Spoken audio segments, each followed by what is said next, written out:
तो काफ़ी टाइम से कुछ कमेंट्स में कई मित्रों ने बोला कि ये वीगनिज़्म के बारे में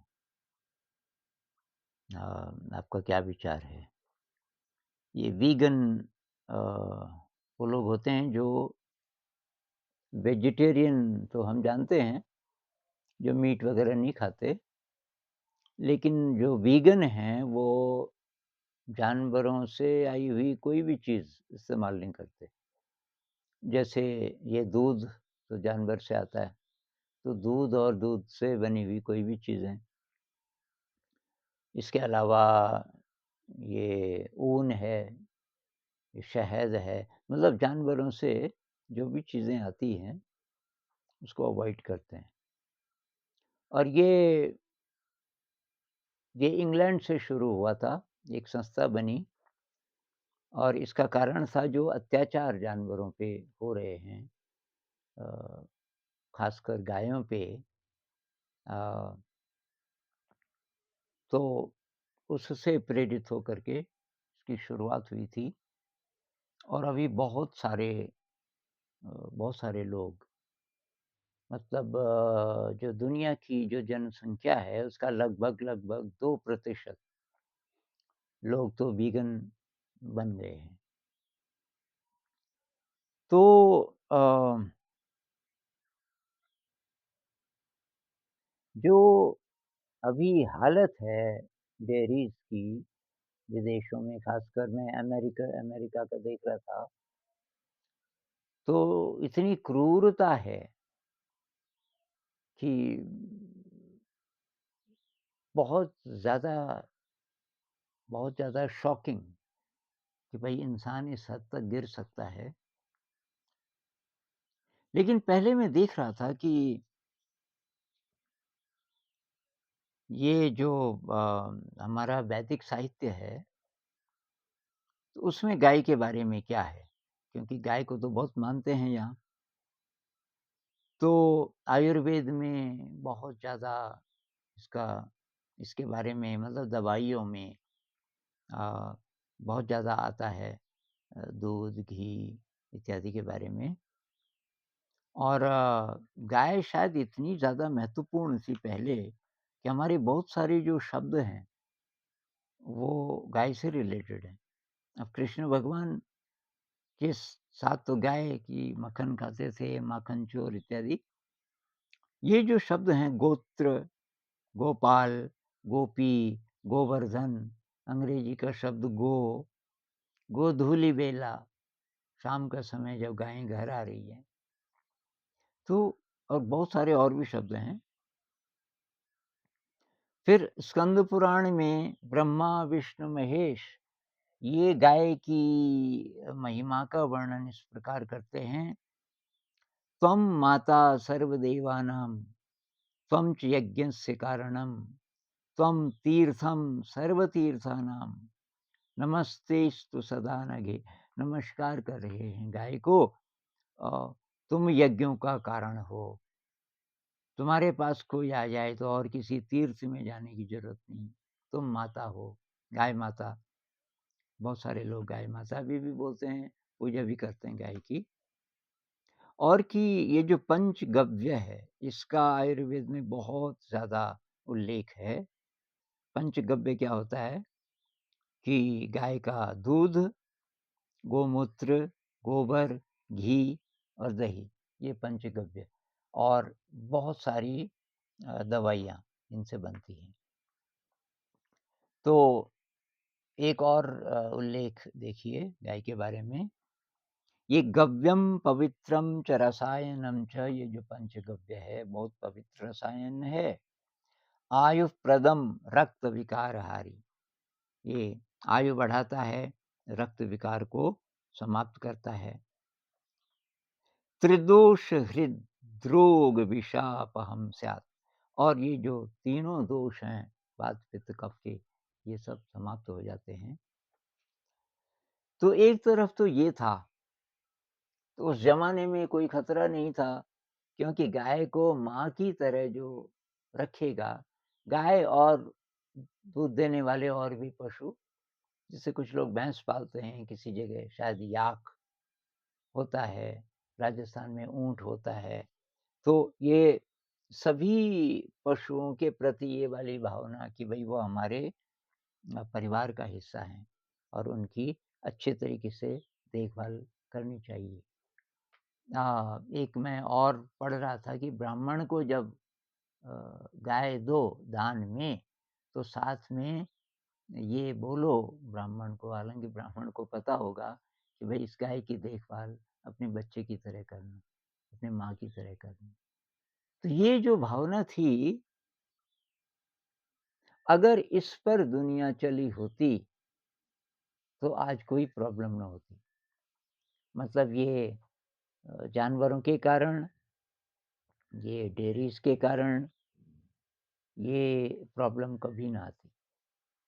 दूसरी बात, वेजिटेरियनिज़्म तो था ही, मतलब हमारे वेदों में, उपनिषदों में जो मांस खाने वाले हैं, उनको इस दृष्टि से देखा जाता है कि वो इंसान नहीं है पूरे, वो प्रकाश की ओर नहीं जा रहे हैं।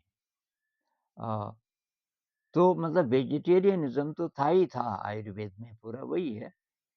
तो लेकिन ये जो फीलिंग थी जानवरों के प्रति, इस पर दुनिया नहीं चली और जो वेस्ट है, वहाँ बहुत गड़बड़ होना शुरू हुआ। एक तरीके की आसुरी सभ्यता को जन्म दिया वेस्ट ने और जिसका अंजाम अब ये है कि पूरी पृथ्वी खतरे में है।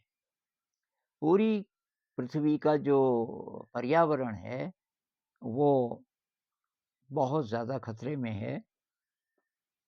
पृथ्वी का जो सरफेस है, सतह है, उस पर 30% जंगल हैं। तो जंगलों का बहुत बड़ा रोल है हमारी जो हवा है उसको स्टोर करने में, क्योंकि वो कार्बन डाइऑक्साइड को लेते हैं, ऑक्सीजन को छोड़ते हैं। तो जो क्लाइमेट चेंज है अ, उसके लिए ये क्रूशियल हैं हमारे जो जंगल हैं। तो अभी हालत ये है कि 32,000 वर्ग किलोमीटर, 32,000 वर्ग किलोमीटर जंगल अमेज़न रेन फ़ॉरेस्ट का केवल हर साल नष्ट हो रहा है। तो ये मैंने हिसाब लगाया कि यानी कि 2 साल में उत्तराखंड के बराबर, बल्कि उससे थोड़ा ज़्यादा, 2 वर्ष में एक उत्तराखंड से ज़्यादा का इलाका खत्म हो जाता है अमेज़न में, उतने पेड़ गायब। कुछ वो कागज़ वगैरह के लिए भी पेपर इंडस्ट्री में भी जाता होगा, लेकिन ज़्यादातर ये जानवरों के कारण। तो इसमें केवल वो नहीं कि दूध वाली गायें, ये जो मांस खाते हैं, तो 56 बिलियन, हमारी जो पृथ्वी की जनसंख्या है करीब 8 बिलियन होगी, तो उसका 7 गुना ज़्यादा, 56 बिलियन जानवर, इसमें कुछ पक्षी भी होंगे, ये मारे जाते हैं हर साल मीट के लिए और जिनमें से काफ़ी सारी गायें भी हैं। अच्छा, अब इसमें जो जानवर हैं, 4 पैर वाले सूअर हैं, गायें हैं, अ, वो कितना घास खाते होंगे? उनको कुछ घास और चारा वगैरह-वगैरह। तो अगर मीट खाना बंद कर दे इंसान, एक तो यही बचेगा, 56 बिलियन, इनकी संख्या बहुत ज़्यादा है, बजाए कि अ, उन गायों से जो कि डेयरी में होती हैं। अच्छा, अब डेयरी की गायों का हाल देखिए, जो गाय हमारे यहाँ पूजनीय मानी जाती थी, उसका हाल डेयरीज़ में क्या है अभी? तो गाय का लाइफ स्पैन करीब 25 वर्ष है, 25 वर्ष वो ज़िंदा रहती है, अगर रहने दो तो। लेकिन दूध जैसे ही कम होता है, उसको गोली से मारा जाता है, उसके सिर पे गोली मार दी जाती है। बहुत बार गाय अभी पूरी बेहोश नहीं होती, पूरी मरी नहीं होती और उसको फटाफट काट-कूट के और मीट के लिए, मीट के लिए। तो जो बाज़ार में मीट मिलता है विदेशों में, ख़ासकर अमेरिका में, 20 प्रतिशत इन्हीं गायों से आता है, जो दूध वाली होती है और अब दूध उनका कम हो गया। जो बछड़े हैं, तो अगर मेल हुआ तो उसी टाइम मार दिया जाता है। अगर फीमेल बछड़ा है, उसको ज़िंदा रखते हैं लेकिन वो माँ का दूध नहीं पीता। बछड़े को तुरंत उसकी माँ से अलग कर दिया जाता है और उसको सोयाबीन वगैरह का दूध पिला के बड़ा किया जाता है। तो डेयरी में जितनी गायें हैं, उन्होंने अपनी माँ का दूध कभी नहीं पिया होता। तो एक तो उन पे मशीन लगी रहती है, मशीन से निकलता है दूध। फ्रीडम नहीं है, फ्रीडम नहीं है उनको क्योंकि वो बंधी हुई है।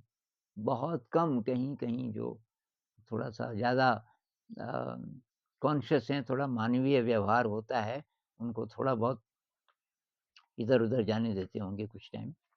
लेकिन ज़्यादातर वो बंधी ही रहती हैं और 2 या 3 बार वो मशीन से दूध निकाला जाता है और जैसे ही उनकी उम्र ज़्यादा हुई, प्रोडक्शन कम हुआ, उनको मार दिया जाता है। अच्छा, अब हर चीज़ का इस्तेमाल, उसके चमड़े का इस्तेमाल, उसकी हड्डियों का इस्तेमाल। तो बहुत बार जब आप होटलों में हमारे देश में तो नहीं होगा मेरे ख़्याल से, लेकिन विदेशों में ये सॉसेज, नूडल्स, बहुत प्रकार के बिस्किट्स, बहुत प्रकार के ड्रिंक्स, इनमें इन गायों की हड्डियाँ होती हैं। हड्डियों को पीसा जाता है, महीन पाउडर बनाया जाता है और वो बहुत टेस्टी होता है। तो उस पाउडर को कई दवाइयों में भी डाला जाता है, कॉस्मेटिक्स में भी डाला जाता है। ये चेहरे पे लोग क्रीम वगैरह-वगैरह लगाते हैं, पता नहीं उसमें से किस-किस क्रीम में बोन पाउडर भी हो सकता है। तो यहाँ पहुँच गया, संसार अभी कहाँ से कहाँ पहुँच गया, हमारे यहाँ जो फीलिंग थी गाय के प्रति और अब जो हो रहा है, ये है कारण। इसके इसके बहुत रूट में अगर आप जाओ, तो बात साफ है, असंवेदनशीलता है, अ, आध्यात्मिक यात्रा नहीं है। आध्यात्मिक यात्रा होती तो उसमें अहिंसा तो आती है बात, भई हिंसा मत करो। तो इसलिए ये वीगनिज़्म आया। वीगनिज़्म इसलिए आया कि जब तक आप दूध पीते रहोगे, तब तक ये डेयरीज़ तो रहेंगी और इसमें ये क्रूएलिटी तो रहेगी ही रहेगी। तो अब वीगनिज़्म मूवमेंट इसलिए भी बढ़ रहा है, वो कह रहे हैं कि ये ज़रूरी नहीं है। दूध वगैरह-वगैरह ये सब ज़रूरी नहीं है और मीट तो बिल्कुल ही नहीं है। तो मेरी सलाह तो ये है कि भई ये शाकाहारी तो बन ही जाओ, मीट की तो वाक़ई ज़रूरत नहीं है। ये शाकाहार से आपको सारी चीज़ें मिल जाएँगी, तो धीरे-धीरे कम कीजिए। जिनको मीट की आदत है, पहले आप रेड मीट छोड़ दीजिए। रेड मीट क्या है? ये जो अ, ये जो बड़े जानवर हैं, ये जिसमें से खून निकलता है जब आप काटते हो, ये रेड मीट हुआ, 4 पैर वाले जितने भी हैं, ये तो छोड़ ही दो। बल्कि लैंड एनिमल्स इसको छोड़ दो, मतलब स्टेजेज़ में धीरे-धीरे करके मछली, मछली तब दूसरे नंबर पे, उसके बाद मछली वगैरह भी छोड़ दो, प्योरली वेजिटेरियन बन जाओ, उससे आपकी साधना भी अच्छी होगी। ये बात शायद उन्हीं लोगों को समझ आएगी जिनकी ये अंदर की यात्रा है और मेरी बात वही सुनेंगे, इस चैनल को वही देखेंगे, जिनकी थोड़ा यात्रा होगी। तो यात्रा है तो भाई ये तो ध्यान में बाधा है। जो मीट फूड है, ये लेज़ीनेस लाता है। आपके ब्रेन के अंदर ये जो न्यूरॉन्स के नेटवर्क्स हैं, ये हमें बहुत बढ़िया चाहिए, बहुत अच्छे प्रोटीन से बने हुए, पैथोलॉजिकल नहीं चाहिए। तो ये जो मीट है, ये मददगार नहीं है। मीट से जो प्रोटीन मिलता है, ये बहुत अच्छे वाला प्रोटीन नहीं है ध्यान के दृष्टिकोण से। तो एक तो ये और अब दूसरे नंबर पे दूध।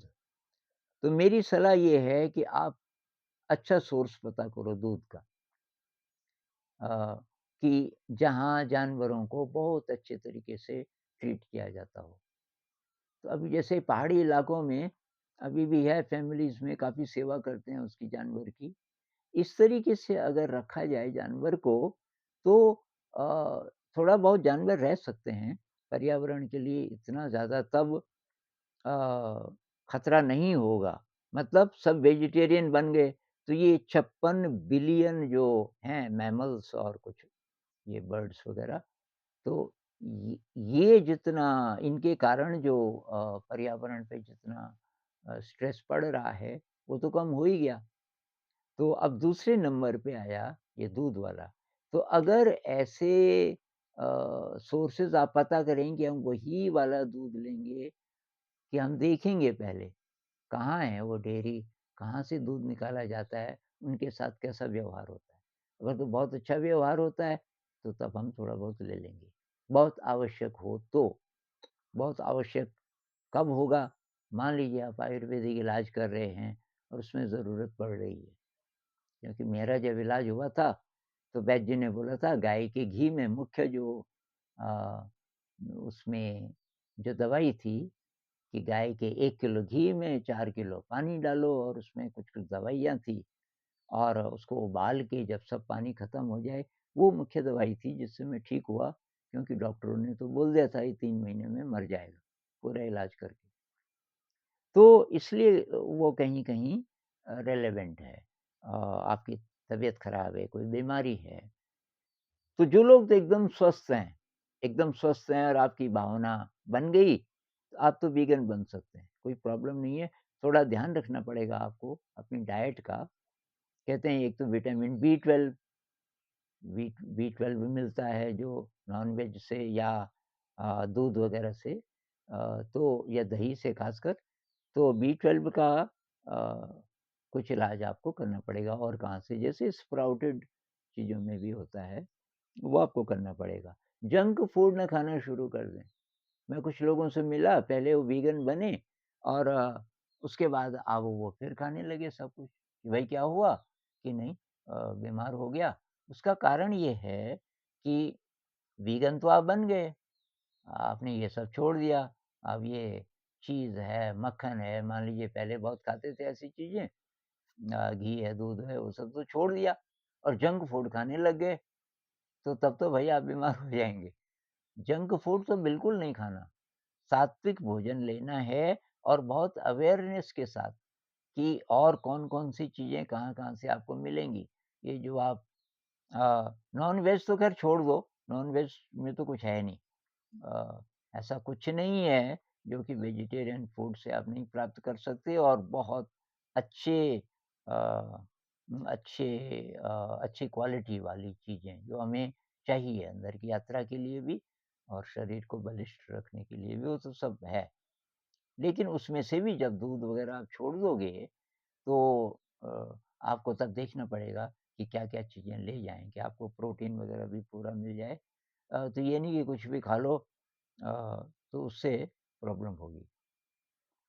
और क्योंकि जंक फूड बहुत चल रहा है।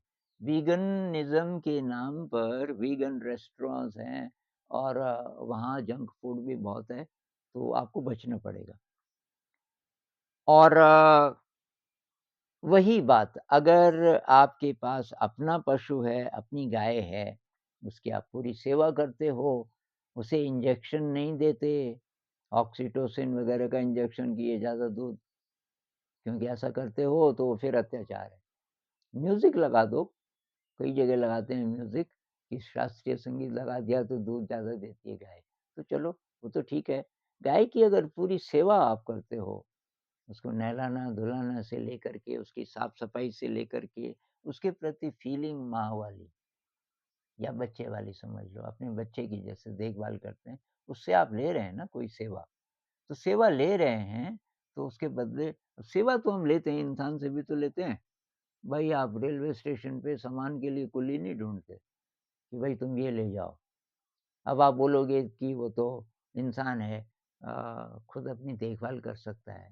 भाई देखभाल क्या, वो उस पैसे से वही तो लेता है, खाना लेगा, कुछ सेवाएँ लेगा।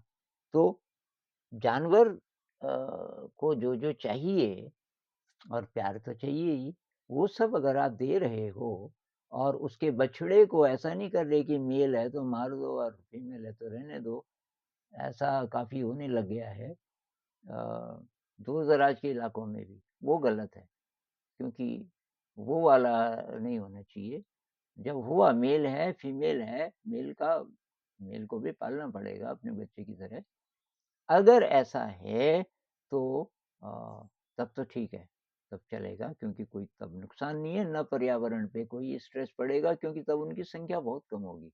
ऐसे जानवरों की संख्या कम होगी और हो सके तो पूरे ही वीगन बन जाओ, पूरे वीगन बन जाओ तब तो बात ही क्या है।